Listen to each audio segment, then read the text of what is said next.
इस बीच एक और बड़ी खबर आ रही है। ज़ेलेंस्की पर ट्रंप के बेटे ने बड़े सवाल उठाए हैं। युद्ध को खत्म नहीं करना चाहते हैं ज़ेलेंस्की। रूस यूक्रेन जंग से अलग हो सकते हैं ट्रंप। यूक्रेन को सैन्य मदद देना बंद कर देगा अमेरिका। यूरोप को भी हथियार सप्लाई बंद कर देंगे।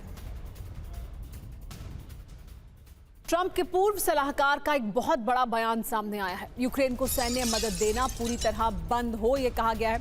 आर्थिक, सैन्य और इंटेलिजेंस सपोर्ट भी बंद कर दे अमेरिका। अमेरिकी शांति प्लान पर अमल के लिए उठाए जाएं सख्त कदम। यानी अमेरिका जो शांति प्लान सामने रख रहा है उसको लागू कराने के लिए सख्त कदम उठाए जाने की जरूरत है। और इसके लिए अगर तमाम तरह की जो मदद अभी तक दी जा रही है अमेरिका द्वारा यूक्रेन को, उसको बंद करने की जरूरत हो तो फिर उस मदद को बंद करना चाहिए।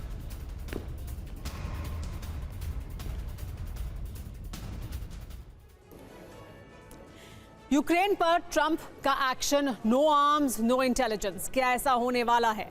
डोनाल्ड ट्रंप जूनियर ने कहा है कि युद्ध को खत्म नहीं करना चाहते हैं ज़ेलेंस्की। रूस यूक्रेन जंग से अलग हो सकते हैं ट्रंप। यूक्रेन को सैन्य मदद देना भी बंद कर देगा अमेरिका। ट्रंप के पूर्व सलाहकार ने कहा है कि यूक्रेन को सैन्य मदद देना पूरी तरह बंद होनी चाहिए। आर्थिक, सैन्य, इंटेलिजेंस सपोर्ट बंद करे अमेरिका। इसके मायने क्या हैं? यूक्रेनी राष्ट्रपति के खिलाफ आक्रामक हो गया है अमेरिका। शांति प्लान के लिए दबाव बनाया जा रहा है। ट्रंप की युद्ध विराम की कोशिशों पर यूरोप ने पानी फेरने की साजिश रची है। ऐसी साजिश जिसमें युद्ध की कल्पना अमेरिका के बिना की गई है और वॉर जोन चुना गया है आर्कटिक से लेकर बाल्टिक सागर तक समुद्र को। यही नहीं, यूरोप की तैयारी ये बता रही है कि उनका उद्देश्य रूस के जहाज और न्यूक्लियर पावर्ड आइस कटर को नष्ट करना है।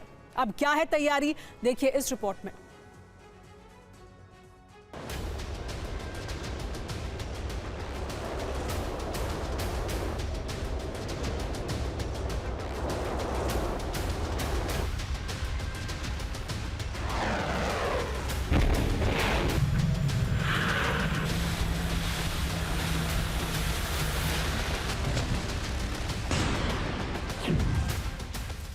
ट्रंप के प्रस्ताव पर युद्ध विराम को ठुकराने की जो साजिश इस समय यूक्रेन और यूरोपीय देश कर रहे हैं, अब उसका भविष्य बहुत भयावह होने की आशंका है।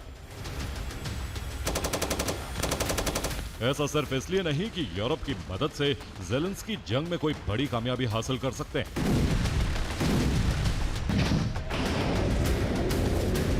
बल्कि इसलिए कि इस जंग में अब यूरोप को प्रत्यक्ष रूप से शामिल होना पड़ेगा।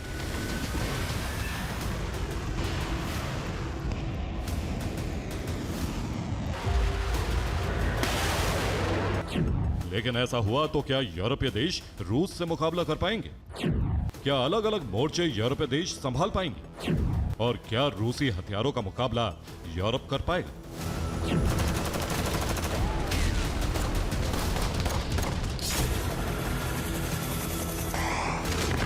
इन सवालों के जवाब अभी सिर्फ अनुमान पर आधारित है। और अनुमान यह है कि अगर अमेरिका जंग से खुद को अलग करता है तो यूरोपीय देश लंबे समय तक रूस के सामने नहीं टिक पाएंगे।